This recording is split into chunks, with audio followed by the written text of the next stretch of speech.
दुर्फिशानी ने तेरे कतरों को दरिया कर दिया, दिल को रोशन कर दिया, आंखों को बीना कर दिया। जो न थे खुद राह पर गैरों के हादी बन गए। क्या नजर थी जिसने मुर्दों को मसीहा कर दिया, क्या नजर थी जिसने मुर्दों को मसीहा कर दिया। ओ बंधुरा, যেই মানুষগুলো ছিল ক্যান্সারে আক্রান্ত রোগী, ওই মানুষগুলোকে আমার আল্লাহ উম্মতের জন্য ডাক্তার বানায় দিয়েছেন। নবী এক কিতাব পড়াইছেন, তার নাম কোরআন। আমার ভাইরা, আমার বন্ধুরা, সেই আফসান ইবনে সাইফি এবার বলতে আছেন, শোনো, আয়াতের ভিতরে তিনটা কাজের আদেশ, তিনটা কাজের নিষেধ। যেই কাজগুলোর আদেশ করা হয়েছে কাজগুলো অতি উত্তম, যেই কাজগুলো নিষেধ করা হয়েছে কাজগুলো বড় খারাপ। অতএব অতএব অতএব এত সুন্দর শিক্ষা পয়গম্বর ছাড়া কেউ দিতে পারে না। আর আয়াতের তিলাওয়াত শুনে বোঝা যাচ্ছে এটা দুনিয়ার কোনো মানুষের বানানো কালাম হতে পারে না, এটা অবশ্যই আল্লাহর কালাম, সন্দেহ নাই। অতএব চলো, অন্যরা মুসলমান হওয়ার আগে আগে আমরা সবাই গিয়ে কালেমা পড়ে মুসলমান হয়ে যাব। ওয়ামা মুহাম্মাদুন ইল্লা রাসূল قد خلت من قبله الرسل أفإن مات أو قتل انقلبتم على أعقابكم ومن ينقلب على عقبيه فلن يضر الله شيئا وسيجزي الله الشاكرين.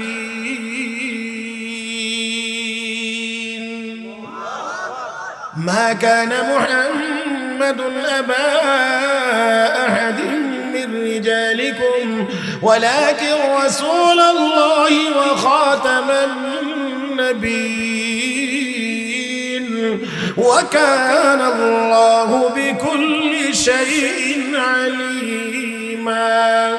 محمد رسول الله والذين معه أشداء على الكفار رحماء بينهم تراهم ركعا سجدا يبتغون فضلا من الله ورضوانا. ياسين والقرآن الحكيم إنك لمن المرسلين.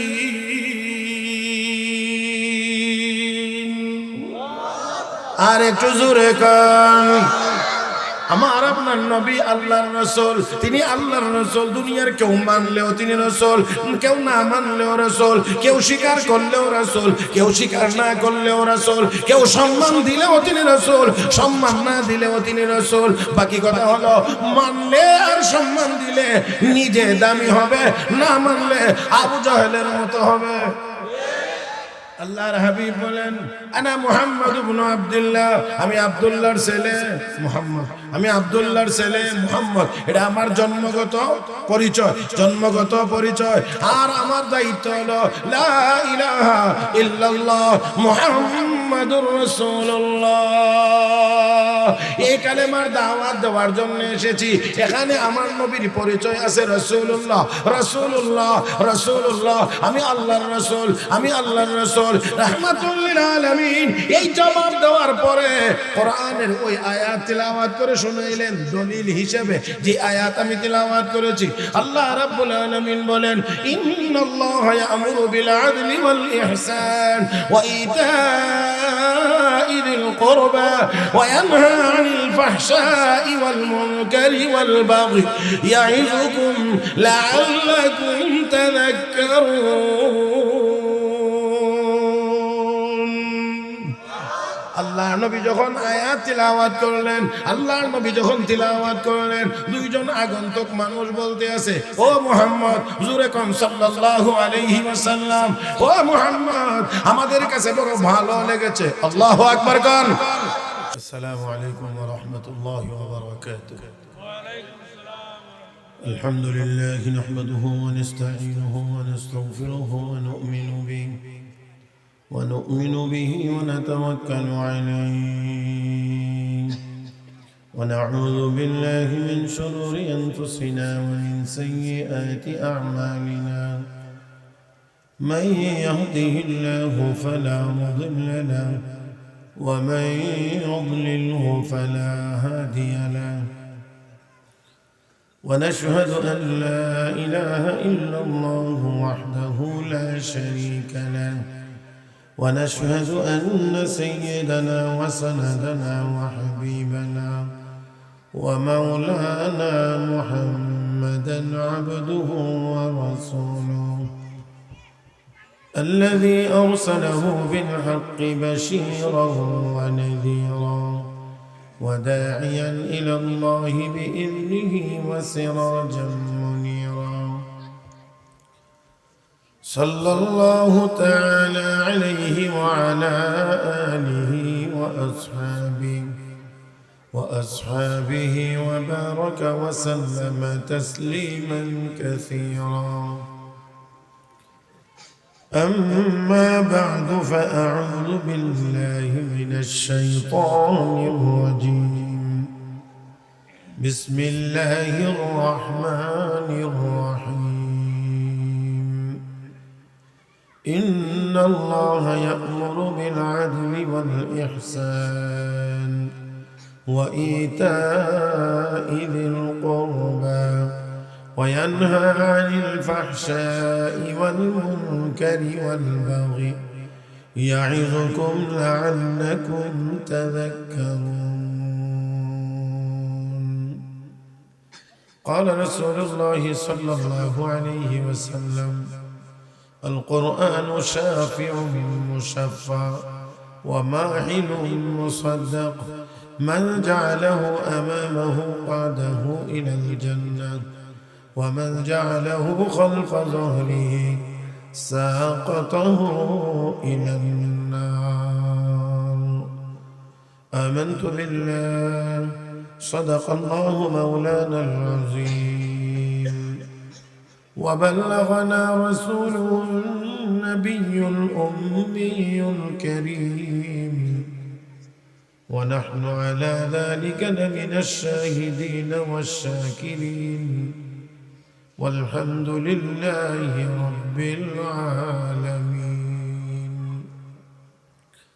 محبت الشتى شبي درود إبراهيم بوري اللهم صل على محمد وعلى آل محمد كما صليت على إبراهيم وعلى آل إبراهيم إنك حميد مجيد اللهم بارك على محمد وعلى آل محمد كما باركت على إبراهيم وعلى آل إبراهيم إنك حميد مجيد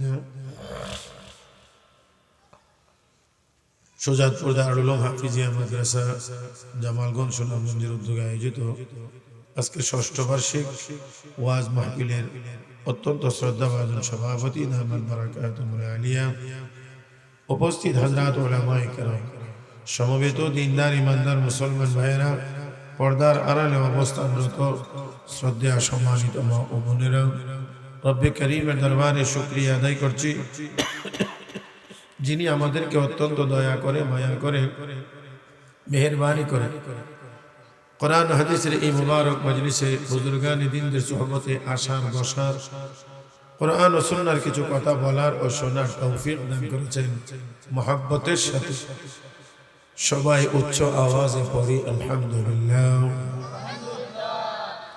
প্যারে হাজিরিন, মাহফিলে আসার বসার ক্ষমতা কে দিয়েছেন? জবানটা একটু খুলবেন মেহেরবানি করে। আমাকে আপনাকে আসার বসার ক্ষমতা কে দিয়েছেন? আল্লাহ যদি তৌফিক না দেন নেক আমল করা কারো পক্ষে সম্ভব, কারো পক্ষে সম্ভব না। এই জন্য সাইয়্যিদনা সুলাইমান আলাইহিস সালাম আল্লাহর কাছে দোয়া করেছিলেন, রব্বি আউজি'নি আন আশকুরা নি'মাতাক। আল্লাহ, তুমি যে নিয়ামত আমাকে দিয়েছো, আমার পিতা মাতাকে দিয়েছো, এই নিয়ামতের শুকরিয়া আদায় করার তৌফিক দাও। তাতে করে বোঝা যায় পয়গম্বর হয়ে তিনি আল্লাহর কাছে শুকরিয়া আদায়ের জন্য তৌফিক কামনা করেন। তার মানে আল্লাহর তৌফিক না হলে কোনো মানুষের পক্ষে কোনো ভালো কাজ নেক কাজ করা সম্ভব। সুলাইমান আলাইহিস সালাতু ওয়াস সালামের আব্বা তিনিও নবী হযরত দাউদ আলাইহিস সালাম। আল্লাহ বললেন, দাউদ তোমাকে অনেক নিয়ামত দিয়েছি, বলে হ্যাঁ, শুকরিয়া আদায় করো। দাউদ আলাইহিস সালাতু ওয়াস সালাম আল্লাহ শুকরিয়া কিভাবে আদায় করবে? এক নম্বর কথা হলো, শুকরিয়া আদায় করার জন্য তো তোমার তৌফিকের প্রয়োজন। দ্বিতীয় নম্বর কথা হলো, শুকরিয়া আদায় করতে গেলে যে জবানটা ব্যবহার করব, এই জবানটাও তো তোমারই দেওয়া, তো আমার তো কিছুই নেই। শুকরিয়া আদায় করতে গেলেও তো তোমার তৌফিকের দরকার, তাহলে আদায় করা সম্ভব। তোমার জবান ব্যবহারের দরকার, তাহলে আদায় করা সম্ভব। আল্লাহ রাব্বুল আলামিন কয়, ইয়া দাউদ আল-আন শাকারতানি। দাউদ, এখন গিয়ে তুমি আমার শুকরিয়া আদায় করেছো, যেহেতু আমার সামনে তুমি তোমার অপারগতা প্রকাশ করেছো, তাতে করে বোঝা যায় যে তুমি আমার তৌফিক এবং আমার সাহায্যের উপরে তুমি নির্ভরশীল। আল-আন লাকাদ শাকারতানি, এখন অবশ্যই তুমি শুকরিয়া আদায় করেছো। প্যারে হাজরিন, আল্লাহ চান বান্দার কাছে, বান্দা যেন সবসময় এই কথা স্বীকার করে যে আল্লাহ আমার কিছুই নাই, সব তোমার। কিন্তু দুর্ভাগ্য আমাদের, আমরা দুনিয়াতে আসার পরে এই কথা আর স্মরণ থাকে না। তখন আমরা মনে করি যে আমি আমি, আমরাই আমরা, সব আমাদের। কথা কয় না? একটু জোরে কর।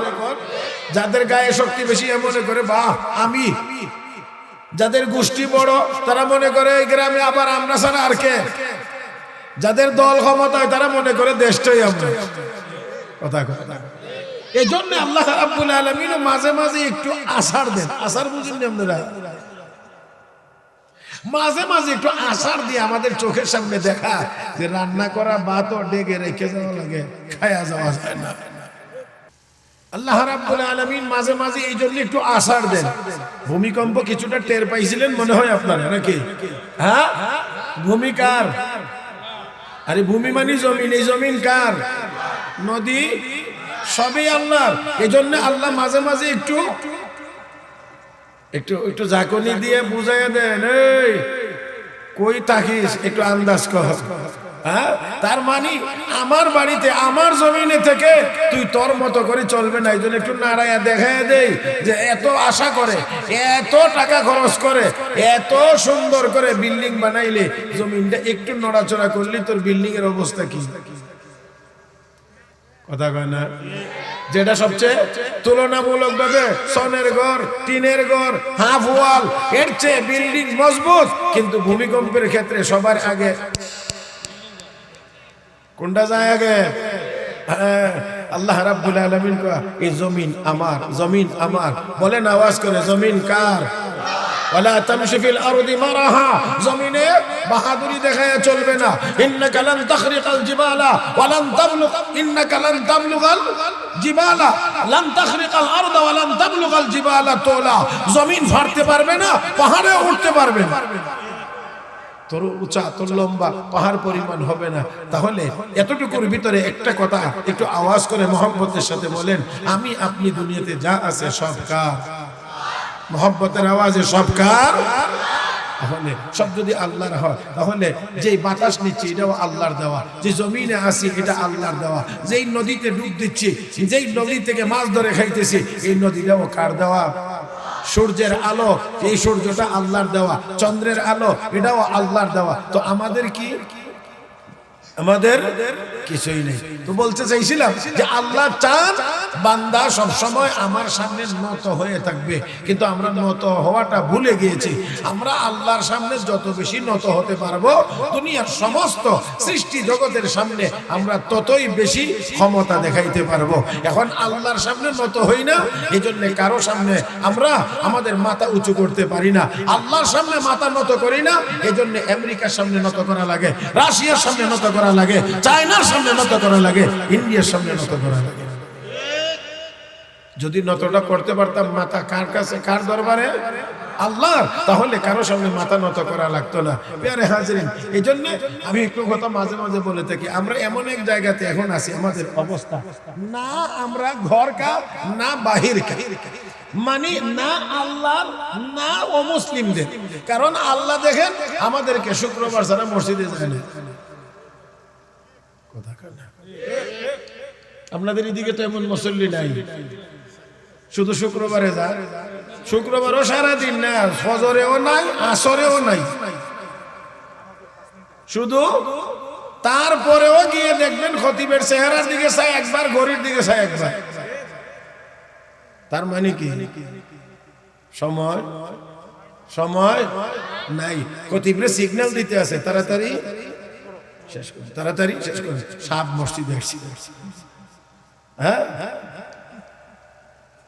মাফ করে দিবেন, আমি ওইদিকে যাব না, ওইদিকে গেলে একটু তিতা হয়ে যাবে, আর সবার পক্ষে এগুলি হজম করাটা একটু কঠিন। আর মুসল্লি কত প্রকার ও কি কি উদাহরণ সহ সব আমার জানা আছে, উদাহরণ সহ। কারণ এই মসজিদের সাথে আমি 30 বছরের উপর হয়েছে, এই মসজিদের সাথে আমার সম্পর্ক। চিনবার আর বাকি নাই আপনারা কে কোন কোয়ালিটি। কথা বুঝেন নাই? কিছু মানুষ আছে দেখবেন মসজিদে গিয়ে অযথায় কোনো কাজে না কোনো কামে না ইমাম আর মুয়াজ্জিনের উপরে একটু ভাব দেখা, ইমাম সাহেব মুয়াজ্জিন সাহেব, বাবা বেটার গলার কেরকেরানি শুনলে বোঝা যায় রাষ্ট্রপতি এসে। কথা বুঝেন নাই? এইরকম কেরকেরানির উপরে আমি একটু চিন্তা গবেষণা করে দেখছি, একটু খোঁজ খবর নিয়ে দেখছি, অধিকাংশটাই বাড়িতে গেলে বউর সামনে একবারে বিড়ালের মতো নরম, মসজিদে আইলে ইমাম মুয়াজ্জিনের সামনে বাঘের মতো গরম।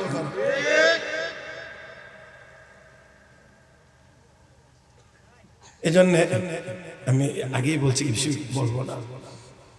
এমন লোক আছে মসজিদের টাইলসের উপর যেমন হাত বুলা, এমনি দেহে লাইটের আলোতে দেহে ভালো লাগছে। মুয়াজ্জিনরে কইতো কথাটা বুঝেন না? এই লোক আছে, আল্লাহর বান্দা আছে নামাজ পড়তে যায় মসজিদে। হ্যাঁ, আপনার কি মনে হয় মসজিদে গিয়া একটু আন্দাজ করা দরকার যে মসজিদের ভিতরে 100 মুসল্লি নামাজ পড়তে পারে। 100 মুসল্লির তো 200 কদম আছে।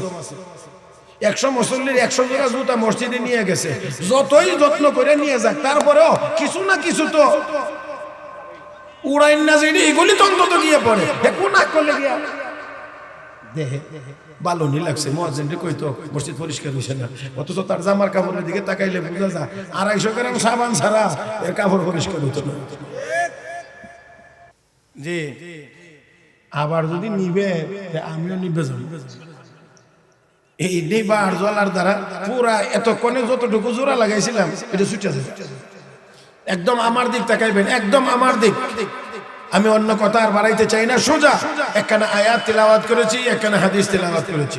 আয়াত সূরাতুন নাহলের 90 নম্বর আয়াত। পবিত্র কোরআন শরীফের ভিতরে এই আয়াতের চেয়ে ব্যাপক অর্থবোধক কোন আয়াত আল্লাহ কোরআনে নাযিল করেছেন। এত ব্যাপক অর্থবোধক, যদিও আয়াত নির্দিষ্ট পরিমাণ, কিন্তু এই আয়াতের ব্যাখ্যা এত বেশি যে এর চেয়ে বেশি অর্থবোধক কোন আয়াত আল্লাহ কোরআনে নাজিলই করেন নাই।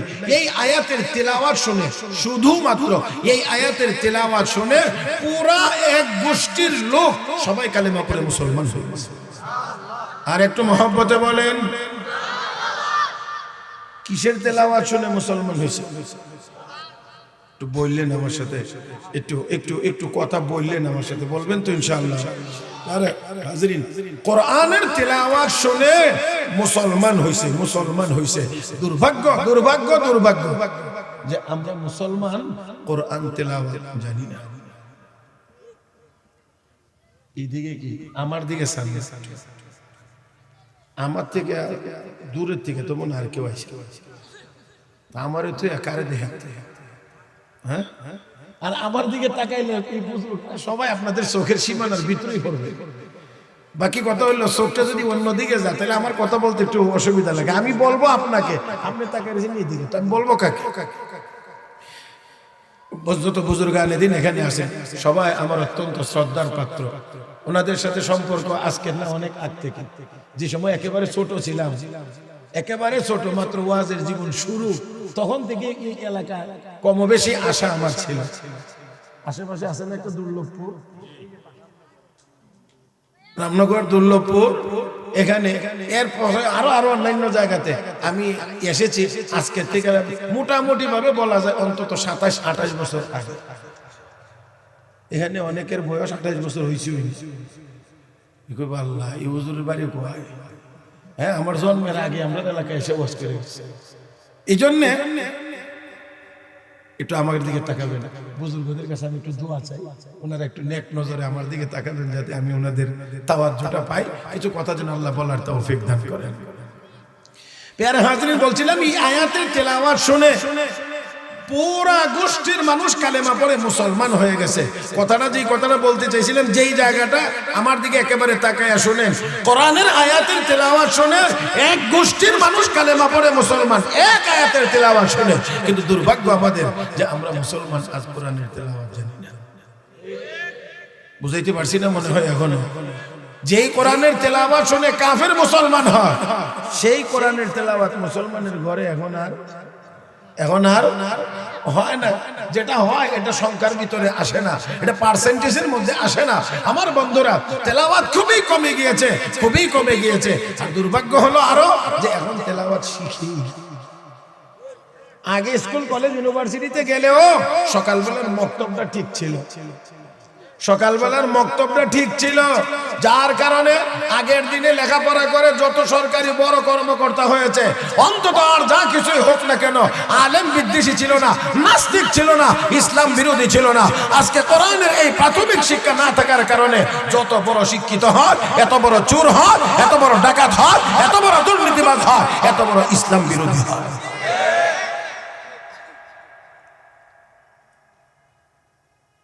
লক্ষ্য করে দেখেন, হযরত আকসাম ইবনে সাইফি রাদিয়াল্লাহু তাআলা আনহু, নবীর এক সাহাবী, মুসলমান হওয়ার আগে যখন নবীর কথা শুনছেন, তখন উনি ওনার সম্প্রদায়ের, ওনার কওম, ওনার জাতি, ওনার গোষ্ঠীর সামনে বলছেন, আমি একটু নবীর কাছে যাইতে চাই।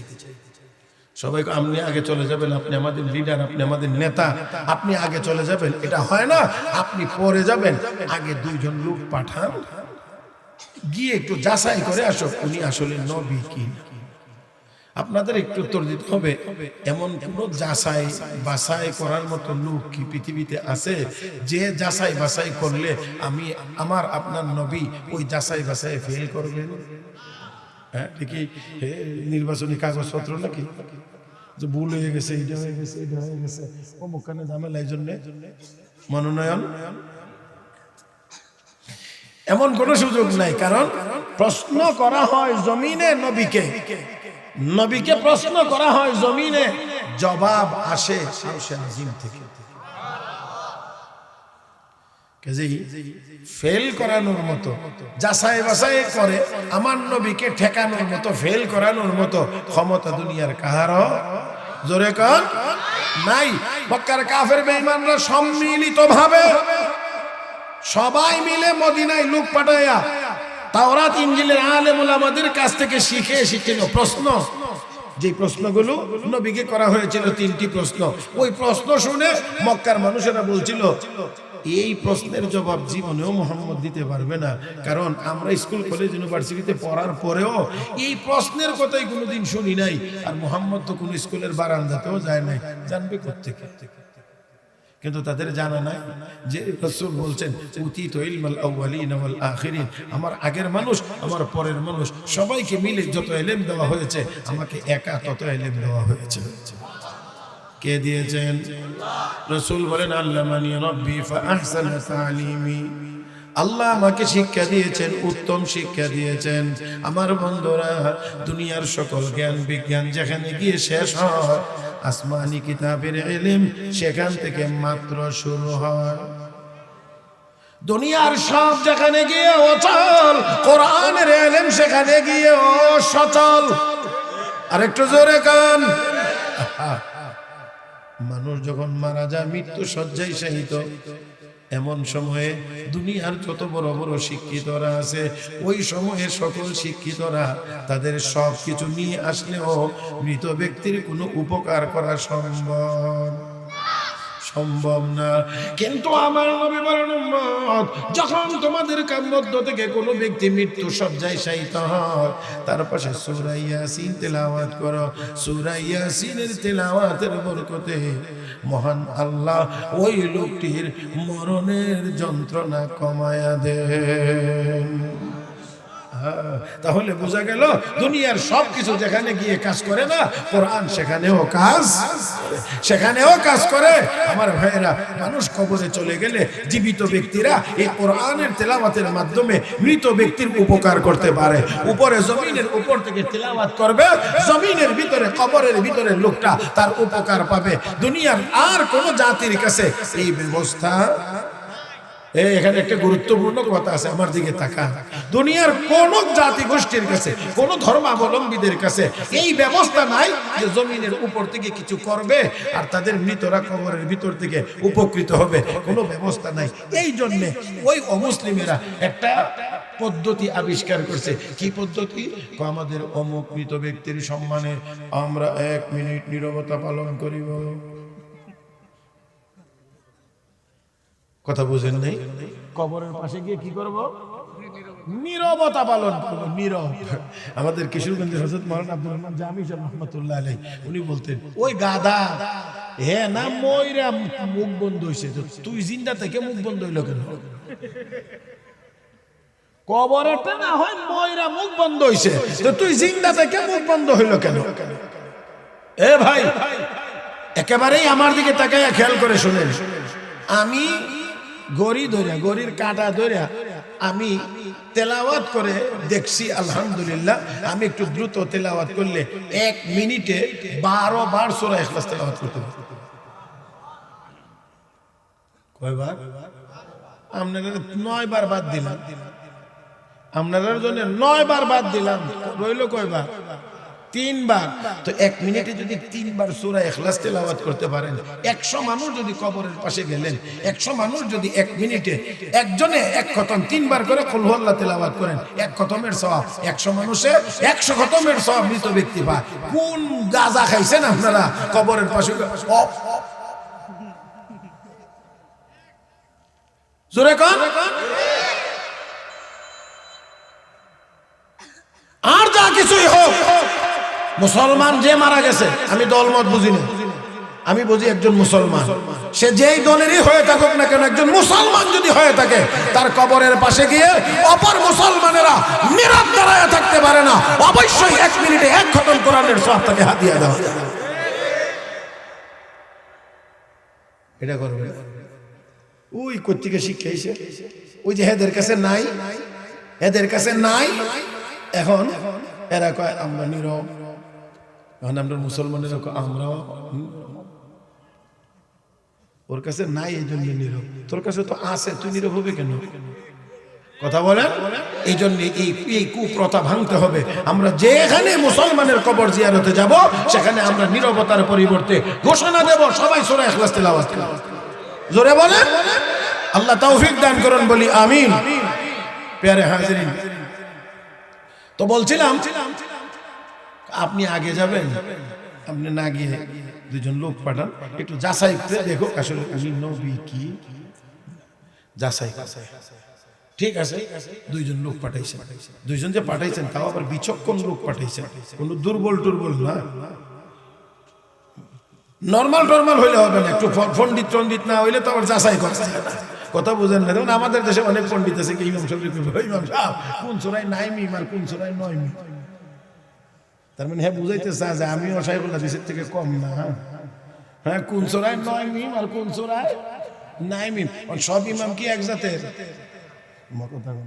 সব কিন্তু একেবারে এত ঠান্ডা না, কিছু গরম মেশাবো। তো ঢাকায় এক ইমামের ইন্টারভিউ হয়, ইমাম নিয়োগের ইন্টারভিউ। তো আলেম ওলামা ইন্টারভিউ নিয়ে 2-3 জন সিলেক্ট করে দিয়েছে, আমরা এই 3 জনকে ভালো পাইছি, আপনারা এই 3 জনের মধ্যে আলোচনা করে যারে ভালো মনে হয় রেখে দেন।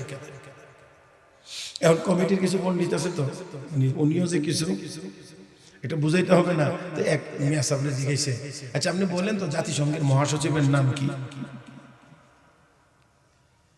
জাতিসংঘের মহাসচিবের নাম কি বলেন দেখি। তো মৌলভী এটা সাংঘাতিক, এখন কাছে ঠিক আছে, আমি জাতিসংঘের মহাসচিবের নাম বলবো, তার আগে আমার একটা কথা আপনার কাছে জানার ছিল, অনুমতি দিলে আমি একটু বলতাম। আচ্ছা ঠিক আছে, বলেন কি বলতে চান? যে আমার দায়িত্ব হলো 5 ওয়াক্তের নামাজ পড়া, জুম্মার নামাজ পড়া। কোনো মানুষ যদি মারা যায় মুসলমান, তার জানাজা পড়া, ঈদের নামাজ পড়া, এগুলি তো আমার কাজ বলে। হ্যাঁ, তো আপনি বলেন তো এই নামাজগুলো পড়াইতে গেলে কোন জায়গায় জাতিসংঘের মহাসচিবের নাম নিতে হবে?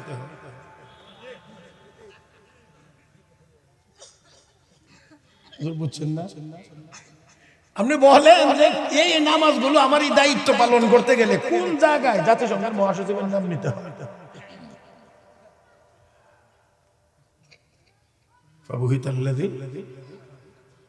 কোনো কথা হইতে পারে জাতিসংঘের মহাসচিবের নাম কোনো কারণে জানার দরকার হইতে পারে, সেটা ভিন্ন কথা। আর বর্তমান যেটা আছে এটার নাম উচ্চারণ করতে গেলেও খুব একটা বেশি সুন্দর লাগে না।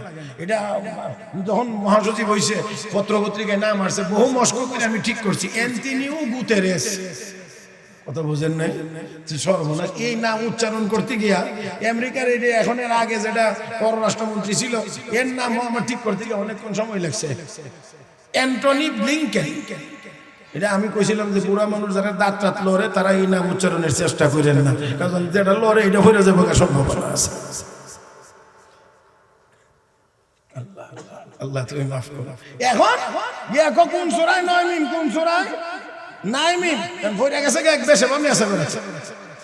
মেসাব কইছে ঠিক আছে, আমি 9 মিম 9 মিম সবই কম, আপনি আগে কোন ওযু ভাঙার কারণ কোন?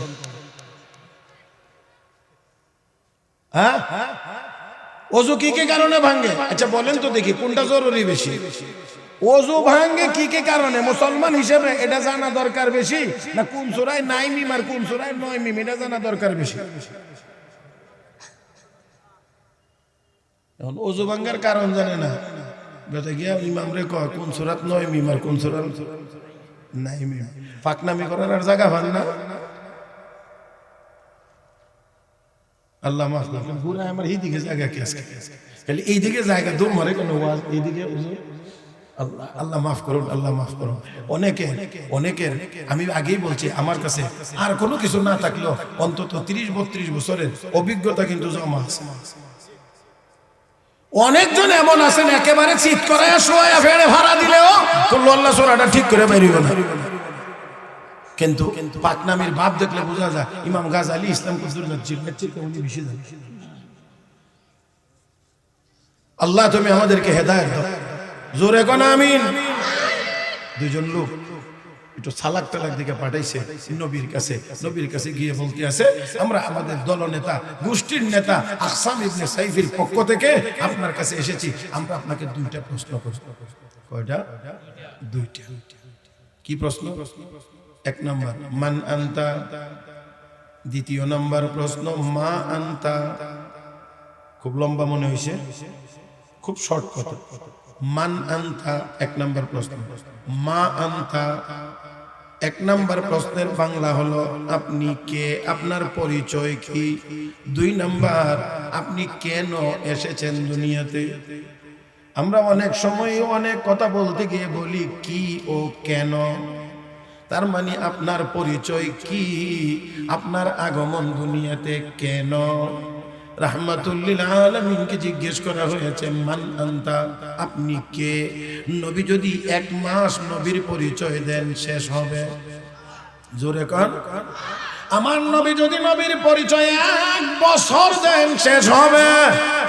কিন্তু আমার নবীকে সংক্ষিপ্ত কথাই প্রশ্ন করা হয়েছে মান আনতা, আপনি কে। প্রশ্নের ধরন দেখে বোঝা যায় আসলে লোকগুলো চালাক, বড় বিচক্ষণ। এই জন্য লম্বা কথাই বলেন নাই, সংক্ষেপ কথা প্রশ্ন করেছে মান আনতা, আপনার পরিচয় কি। রাসূল জবাব দিয়ে বলেন আনা মুহাম্মদ ইবনে আব্দুল্লাহ, আমি আব্দুল্লাহর ছেলে মুহাম্মদ। কথা বাড়াইলেন না, বড় করলেন না। আল্লাহর নবী শুধুমাত্র বললেন আনা মুহাম্মদ ইবনে আব্দুল্লাহ, আমি আব্দুল্লাহর ছেলে মুহাম্মদ। মানতা লক্ষ্য উদ্দেশ্য কি, কেন দুনিয়াতে এসেছেন। রাহমাতুল লিল আলামিন জবাব দেন লা ইলাহা ইল্লাল্লাহ ইল্লাল্লাহু মুহাম্মাদুর রাসূলুল্লাহ। আল্লাহু আকবার। কান এখানে এখানে আমার আপনার নবীর আরো পরিচয় নাই না আছে? রাসূলুল্লাহ রাসূলুল্লাহ, এটা হলো নবীর বড় পরিচয়। তার মানে আমি জন্মগতভাবে আব্দুল্লাহর ছেলে মুহাম্মদ, কিন্তু আমার দায়িত্ব হলো আমি আল্লাহর পক্ষ থেকে রাসূল হয়ে দুনিয়াতে আগমন করেছি। আমার আপনার নবী আল্লাহর রাসূল, এর মধ্যে কোনো সন্দেহ? এত আস্তে বললেন আর একটু জোরে কান। সন্দেহ? ওয়ামা মুহাম্মাদুন ইল্লা রাসূল قد خلت من قبله الرسل أفإن مات أو قتل انقلبتم على أعقابكم ومن ينقلب على عقبيه فلن يضر الله شيئا وسيجزي الله الشاكرين.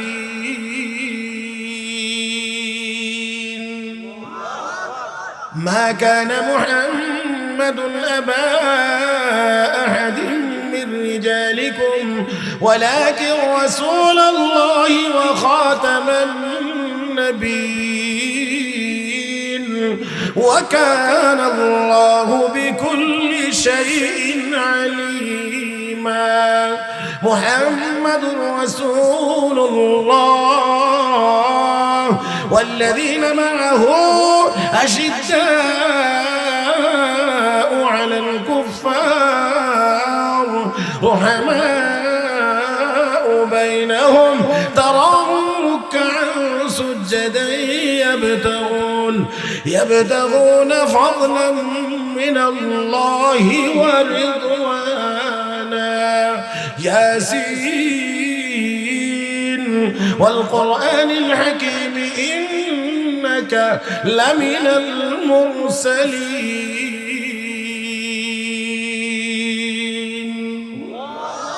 আরেকটু জোরে কান। আমার আপনার নবী আল্লাহর রাসূল, তিনি আল্লাহর রাসূল। দুনিয়ার কেউ মানলেও তিনি রাসূল, কেউ না মানলেও রাসূল, কেউ স্বীকার করলেও রাসূল, কেউ স্বীকার না করলেও রাসূল, কেউ সম্মান দিলেও তিনি রাসূল, সম্মান না দিলেও তিনি রাসূল। বাকি কথা হলো মানলে আর সম্মান দিলে নিজে দামি হবে, না মানলে আবু জাহেলের মতো হবে। আল্লাহর হাবিব বলেন আনা মুহাম্মদ ইবনে আব্দুল্লাহ, আমি আব্দুল্লাহর ছেলে মুহাম্মদ, আমি আব্দুল্লাহর ছেলে মুহাম্মদ। এটা আমার জন্মগত পরিচয়, জন্মগত পরিচয়। আর আমার দায়িত্ব হলো লা ইলাহা ইল্লাল্লাহ মুহাম্মাদুর রাসূলুল্লাহ। এই কালেমার দাওয়াত দেওয়ার জন্য এসেছি। এখানে আমার নবীর পরিচয় আছে রাসূলুল্লাহ, রাসূলুল্লাহ, রাসূলুল্লাহ। আমি আল্লাহর রাসূল, আমি আল্লাহর রাসূল রাহমাতুল লিল আলামিন। এই জবাব দেওয়ার পরে কোরআনের ওই আয়াত তিলাওয়াত করে শুনাইলেন দলিল হিসেবে যে আয়াত আমি তিলাওয়াত করেছি। আল্লাহ রাব্বুল আলামিন বলেন ইন্নাল্লাহা ইয়ামুরু বিল আদলি ওয়াল ইহসান ওয়া ইতা'i যিল কুরবা ওয়া ইয়ানহা আনিল ফাহশা'i ওয়াল মুনকারি ওয়াল বাগই ইয়া'iযুকুম লা'আল্লাকুম তাযাক্কারুন। আল্লাহর নবী যখন আয়াত তিলাওয়াত করলেন, আল্লাহর নবী যখন তিলাওয়াত করলেন, দুইজন আগন্তুক মানুষ বলতে আছে ও মুহাম্মদ, জোরে কোন সাল্লাল্লাহু আলাইহি ওয়াসাল্লাম, ও মুহাম্মদ আমাদের কাছে বড় ভালো লেগেছে। আল্লাহু আকবার কোন, সব জবানে বলেন আল্লাহু আকবার। কি ভালো লাগছে? মাশাআল্লাহ বলেন। কোরআন তিলাওয়াত ভালো লাগছে। কাদের কাছে ভালো লাগছে? তারা কাফের না মুসলমান? কাফের। কাফের হওয়ার পরে তো তিলাওয়াত ভালো লাগছে, ভালো লাগছে। এই জায়গাটা ওয়াজের সব জায়গা সমান গুরুত্বপূর্ণ না, ওয়াজের সব অংশ সমান গুরুত্বপূর্ণ না। কাফের হওয়ার পরে তিলাওয়াত শুনে তো আমাদের কাছে ভালো লাগছে, আর মুসলমানের সন্তানের কাছে কোরআনের তিলাওয়াত। এই দেশে এমন নেতারও জন্ম হয় আমি নিরপেক্ষ, এই জন্য আমার অনুষ্ঠানে কোরআন তেলাওয়াত করি না, করতে দেই না, আমি নিরপেক্ষ। তো মরার পরে নিরপেক্ষ হইলে যাইবেন কই? গুরুস্থানে যাইবেন না হইলে শ্মশানে যাইবেন। শ্মশানে যাইতে হইলে তো হিন্দু হওয়া লাগে, গুরুস্থানে যাইতে হইলে মুসলমান হওয়া লাগে। নিরপেক্ষ হইলে কই যাইবেন?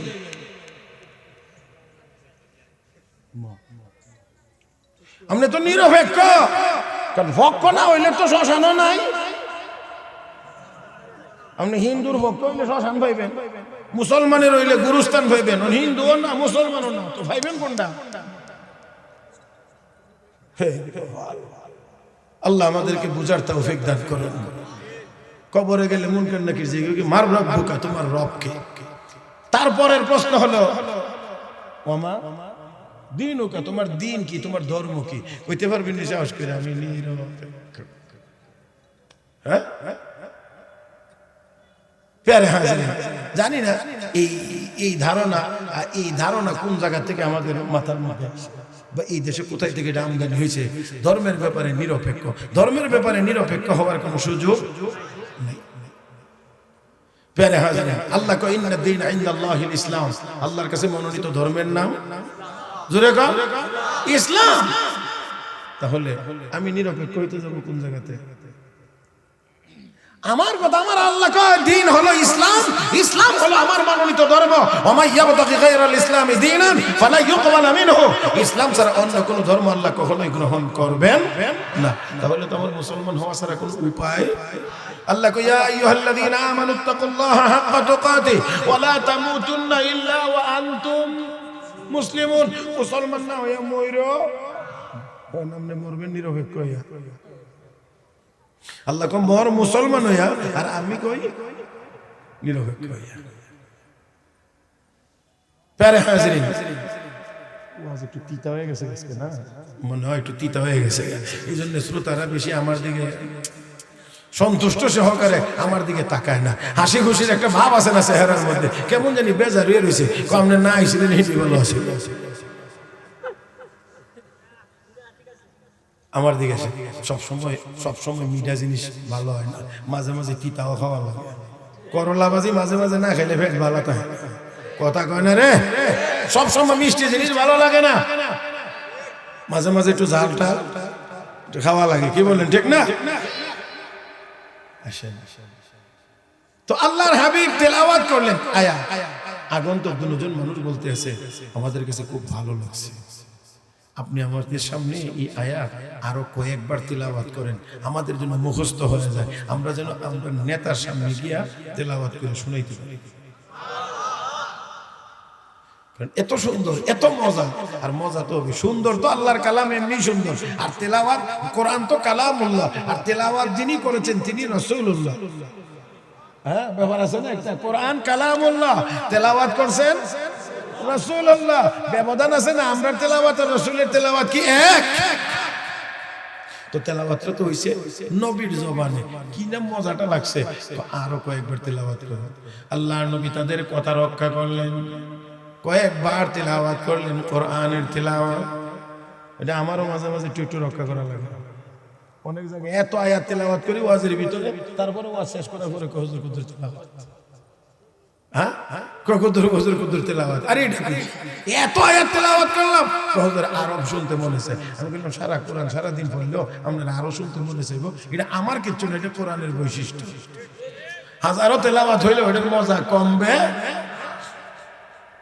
আল্লাহর নবী কয়েকবার তেলাওয়াত করলেন, কয়েকবার তেলাওয়াতের কারণে তাদেরও মুখস্থ হয়ে গিয়েছে।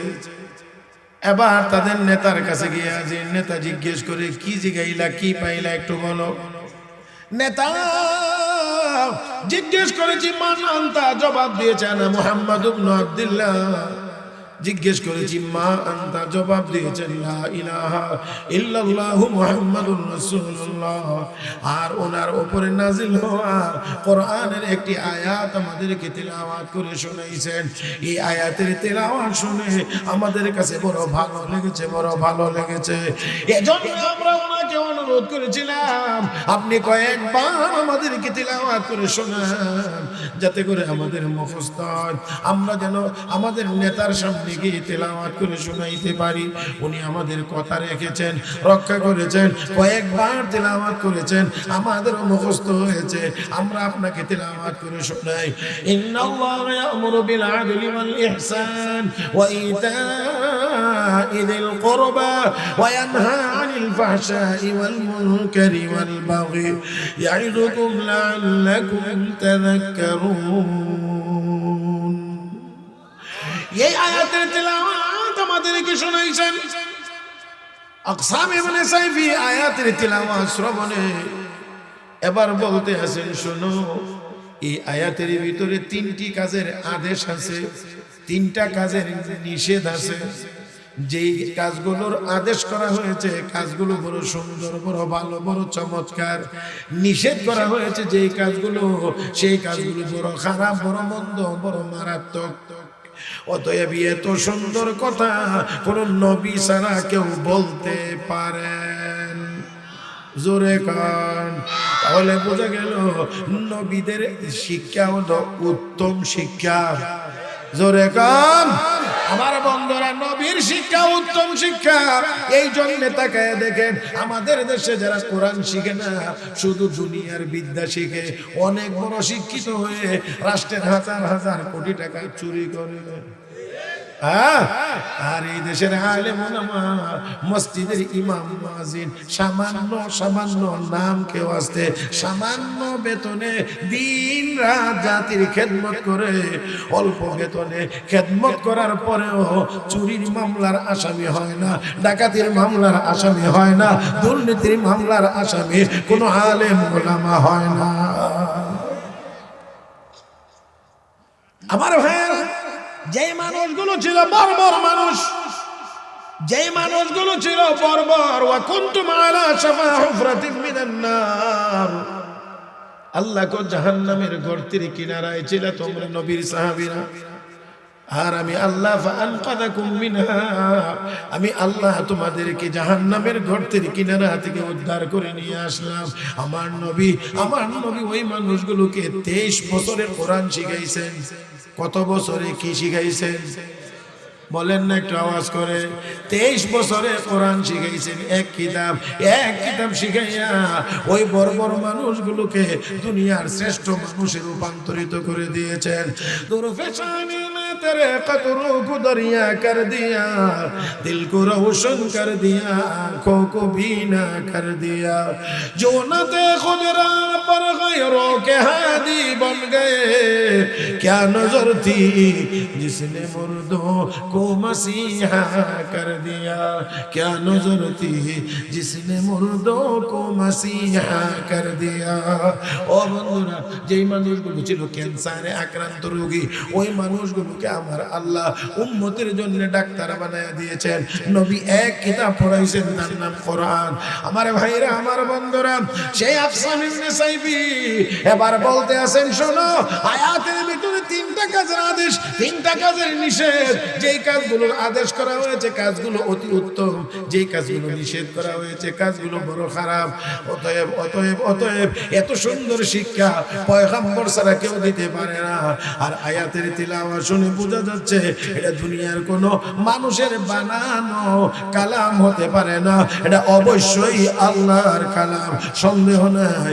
অতএব চলো, অন্যরা মুসলমান হওয়ার আগে আগে আমরা সবাই গিয়ে কালেমা পড়ে মুসলমান হয়ে যাব। ও মুসলমান, সবার আগে পুরা গোষ্ঠীর লোকজন নিয়ে গিয়ে কালেমা পড়ে মুসলমান। তাহলে বোঝা গেল কোরআনের তেলাওয়াত শুনে, কোরআনের তেলাওয়াতের দ্বারা কাফের বেঈমান মুসলমান হয়। কয় না কাফের বেঈমান মুসলমান হয়, মুসলমানের ঈমান তাজা হয়, মুসলমানের ঈমান তাজা হয়। ঈমানি আওয়াজে জবাব দিবেন। আমি আবারও একই কথা জিজ্ঞেস করেছি, কোরআনের তেলাওয়াতের দ্বারা কাফের বেঈমান জোরে কান মুসলমান হয়। আর মুসলমানের ঈমানের পাওয়ার কমে না বাড়ে? কমে না বাড়ে? বাড়ে। এবার একটি কথা জিজ্ঞেস করি, গান গাইলে, গান শুনলে, গানের আয়োজন করলে, গানের অনুষ্ঠানে সহযোগিতা করলে ঈমানের পাওয়ার হ্যাঁ শুধু কমে না, বৃষ্টি পাইলে, বৃষ্টির পানি পাইলে জমিন উর্বর হয়ে কত সুন্দর ঘাস গজায়, ঘাস ওঠে।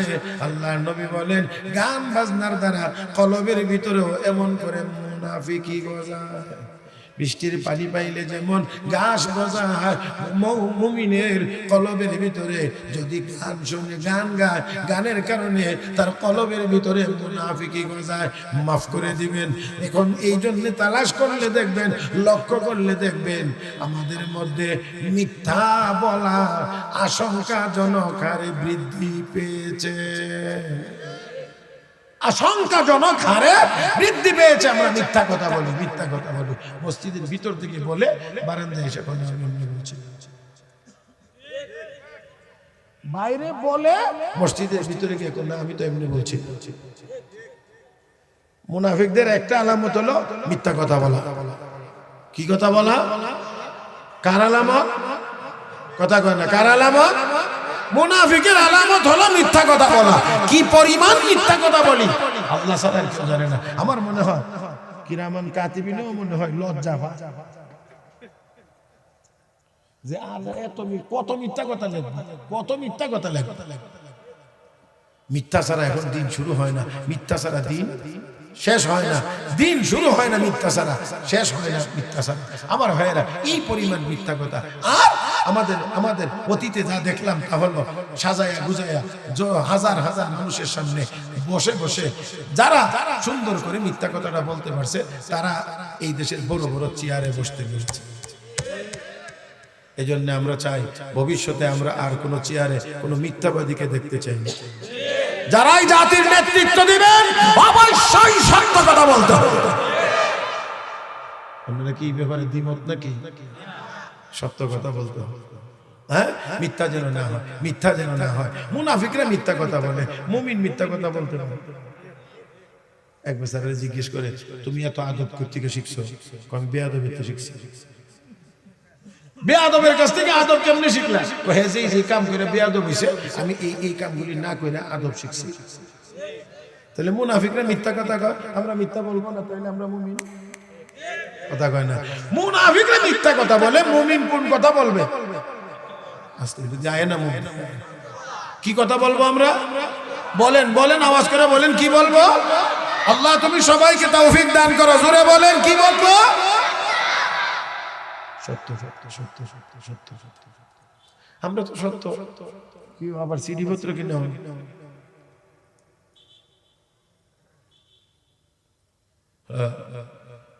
এই কাম আমার লাগে কত বছর ওয়াজ করলে আর এই দায়িত্ব থেকে অব্যাহতি হবে। এটাও তো একটু বোঝার দরকার। ওয়াজের বয়স এটা 33 নম্বর বছর। সবকিছুর ওই সময়ের সাথে বয়সের সাথে কিছু রুচি মেজাজের মধ্যে পরিবর্তন আসাটাই স্বাভাবিক। এজন্য এই বিষয়গুলো আর একটু যারা তুলনামূলকভাবে ইয়াং বা তরুণ তাদেরকে দিয়ে করানোটাই উচিত। আমরা একটু হইলো সিনিয়র তো হয়েছি, এলেম কালাম না থাকলেও বয়স তো একটু হয়েছে, অন্তত এতটুকু বিবেচনা করেও কিছু দায়িত্ব থেকে আমাদেরকে অব্যাহতি দেওয়া উচিত। সরকারি চাকরি করলে তো রিটায়ার্ড হয়ে যেতে হবে। আল্লাহ বাসাইছে, সরকারি যে হয়েছে না, বেসরকারি হয়েছে, মরণ পর্যন্ত মুরগার রান আছে। কথা কয় না রে, মরণ পর্যন্ত আছে আছে আছে, আলহামদুলিল্লাহ আছে। আমার এক নানা আমার অনেকবার চেষ্টা করছে সরকারি জন্য, অনেক চেষ্টা করছে। না হবে আমি যে বছর পরে সেই বছর থেকে শুরু হয়েছে, আমি কর্মজীবনে আসার পরেও চেষ্টা করছে, তুই শুধু খালি পরীক্ষা দিলই তো সরকারি হয়ে যাবে, আমি কিছু জীবনেও না। এতে করে যদি আমি না হ্যাঁ মরে যাই আমার কোনো আপত্তি নেই, আমি হইব না সরকারি। আমার নানা তোরা হুজুর কি বুঝা, একবার তোরা এইখানে গেলে আর তোরা আমরা দিকে আনন্দ জানো। আমি এটাই তো নিয়ম, সাহাবীর একবার কালিমা পড়ে মুসলমান হয়েছে, জিন্দেগি তার ইসলাম ছেড়ে গেছে। কথা বোঝেন নাই? আলহামদুলিল্লাহ সুম্মা আলহামদুলিল্লাহ। আমি বাকি কথাগুলো বলাটা এখানে খুব প্রয়োজন মনে করি না, খুব প্রয়োজন মনে করি না। আমার নানা যত বেতন পা এত তো আল্লাহর রহমতে এর চেয়ে অনেক বেশি আমার গাড়ির সুঙ্গা দিয়া জায়গা।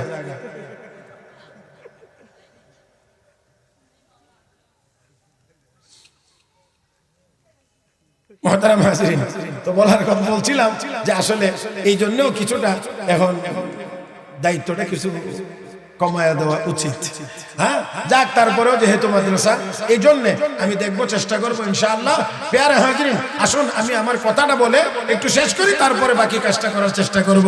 ও বন্ধু, তাহলে আসুন বলছিলাম, কোরআনের তেলাওয়াতের দ্বারা কাফের বেঈমান মুসলমান হয়, কিন্তু দুর্ভাগ্য কোরআনের তেলাওয়াতের দ্বারা মুমিনের ঈমান মজবুত হয়। দুর্ভাগ্য মুসলমানের ঘরে কোরআনের তেলাওয়াত নাই, বিদায় হয়ে গিয়েছে। আমি যদি আপনারা রাগ না করেন তাহলে বলতে পারি, মুসলমানের বহু সন্তান এমন আছে একদিনের ভিতরে যতক্ষণ শুধু মোবাইলের দিকে তাকায় রয়েছে, তার সারা জীবনেও এতটুকু সময় কোরআনের দিকে তাকায় থাকে না। অথচ আল্লাহ আমাকে আপনাকে এমন কিছু নিয়ামত দান করেছেন যেগুলোর দিকে শুধু তাকায়া থাকলেই সওয়াব হয়, শুধুমাত্র তাকিয়ে থাকলেই সওয়াব হয়। আমার বন্ধুরা, এর মধ্যে এক নাম্বার আল্লাহর কোরআন কালামুল্লাহ, শুধু তাকায়া থাকলেও সওয়াব হয়। দুই নাম্বার বাইতুল্লাহ, আল্লাহর ঘর খানা কাবা, শুধুমাত্র দেখলেই সওয়াব হয়। তিন নাম্বার মা বাবার চেহারা তাকাইলেই হজের সওয়াব হয়। চার নাম্বার হক্কানি উলামায়ে কেরাম, বুজুর্গানে দ্বীনের চেহারা, যাদের চেহারার দিকে তাকাইলে নবী কয় সগীরা গুনাহ মাফ হয়। কিন্তু এদিকে তাকাইবে না, শুধুমাত্র মোবাইলের দিকে। ও বন্ধুরা, তাই আসুন আজকের এই সম্মেলন থেকে নিয়ত পাকাপোক্ত নিয়ত কোরআন তেলাওয়াত করব, এবং আমরা আমাদের ভবিষ্যৎ প্রজন্মকে কোরআনের তেলাওয়াত শিখাইব ইনশাআল্লাহ। জোরে বলি আমার বন্ধুরা, একজন ব্যক্তির ছোট্ট একটা ঘটনা আপনাদেরকে শোনাইতে চাই। নাম আব্দুল্লাহ ইবনে মুবারক রাহমাতুল্লাহি আলাইহি, যিনি একই সাথে মুহাদ্দিস, একই সাথে ফেন, কিন্তু জীবনের প্রাথমিক অবস্থায় তিনি ছিলেন মাদক সেবী। সোজা কথা, মদ পান করতেন, বন্ধু বান্ধব নিয়ে ক্লাবে আড্ডা জমাইতেন, দুতারা তিনতারা বাজায় গান গাইতেন। আমার বন্ধুরা, ওই আল্লাহর বান্দা আব্দুল্লাহ ইবনে মুবারক একদিন অধিক পরিমাণ মদ পান করে ফেলেছে, দুতারা একদিক চলে গেছে, উনি আরেক দিক পড়ে আছে, হুঁশ নাই। কিছুক্ষণ পরে যখন চেতনা ফিরে এসেছে, এবার দেখা যায় দুতারা খুঁজে বের করলেন। বের করার পরে বাজাইতে চাইলেন, দেখা যায় বাজে না, বাজাইতে চাইলেন বাজে না। ভাবলেন ওই তো হাত থেকে ছুটে পড়ে যাওয়ার কারণে তার তো ঢিলা হয়ে গেছে, এই জন্য আবার মেরামত করলেন, টাইট করলেন, বাজানোর চেষ্টা করতেছেন, বাজে না, আরো চেষ্টা করতেছেন, বাজে না। এক পর্যায়ে তিনি শুনেন এই তারের ভিতর থেকে আল্লাহর কালাম, পবিত্র কোরআনের তেলাওয়াতের আওয়াজ বাহির হয়ে গেছে। তিনি তো শুনেন তারের ভিতর থেকে তেলাওয়াত হচ্ছে, আলাম ইয়ানি লিল্লাযীনা আমানু আন তাখশা কুলুবুহুম লিযিকরিল্লাহ। হে ঈমানদার, আর কতকাল মদের আড্ডায় পড়ে থাকবা? আর কতদিন পর্যন্ত দুতারা তিনতারা বাজায়া গান গাইবা? আল্লাহর আযাবের কথা স্মরণ করে মনটা নরম করার কান্নার সময় কি এখনো হয় নাই? এখনো কি সময় আসে নাই? অর্ধ মাতাল অবস্থায় জবাব দিচ্ছেন, বালা ইয়া রাব্বি কাদান, বালা ইয়া রাব্বি কাদান, বালা ইয়া রাব্বি কাদান। প্রভু গো, হ্যাঁ সময় এসেছে, হ্যাঁ সময় এসেছে, হ্যাঁ সময় এসেছে। দৌড় দিয়েছেন বাড়িতে, মাকে গিয়ে বলেন, মা গো, ও মা, এতদিন পর্যন্ত যেই দুতারার ভিতর দিয়ে বাজনার আওয়াজ বের হইতো, আজকে ওই তারের ভিতর দিয়ে আমি আল্লাহর কালাম কোরআনের তেলাওয়াতের আওয়াজ আমি শুনতে পেয়েছি। তাও আবার প্রশ্ন করা হয়, আল্লাহর আযাবের ভয় কান্নার সময় কি এখনো আসে নাই? আমি জবাব দিয়েছি, হ্যাঁ এসেছে, হ্যাঁ এসেছে। মাও বুঝতে পেরেছেন, আল্লাহর দরবারে চোখের পানি ছেড়ে কান্না শুরু করে দিয়েছেন। কোরআনের এক আয়াতের তেলাওয়াত শুনাইয়া মদের আড্ডা থেকে বের করে এনে আল্লাহ তওবা করাইয়া ইমামে আজম আবু হানিফার ছাত্র বানাইয়া লোকটাকে জগৎ বিখ্যাত মুহাদ্দিস বানাইয়া দিয়েছে। ভাইরা, সেই কোরআন কি এখনো নাই না আছে? কোরআন শিক্ষা দেওয়া হয় কোথায়? বলেন বলেন বলেন বলেন। তাহলে মাদ্রাসা থাকার দরকার নাই। যে কোরআনের তেলাওয়াতের দ্বারা কাফের বেঈমান মুসলমান হয়, মুসলমানের ঈমান মজবুত হয়, এমন কোরআনের তেলাওয়াত সমাজে, ঘরে, ব্যক্তি জীবনে, পারিবারিক জীবনে, সামাজিক জীবনে, রাষ্ট্রীয় জীবনে সব জায়গায় থাকা দরকার। আর এই কোরআন শিখবার জন্য মাদ্রাসা দরকার। কথা আর লম্বা করা যাচ্ছে না, এই জন্য দয়া করে কেউ এখন উঠবেন না। এখন যদি উঠেন তাহলে বুঝতে হবে কোরআনের মহব্বত, মাদ্রাসার মহব্বতের মধ্যে ঘাটতি আছে। আমি ওই যে চিঠি দিছে, এই চিঠির উপর একটু আমল করা লাগে।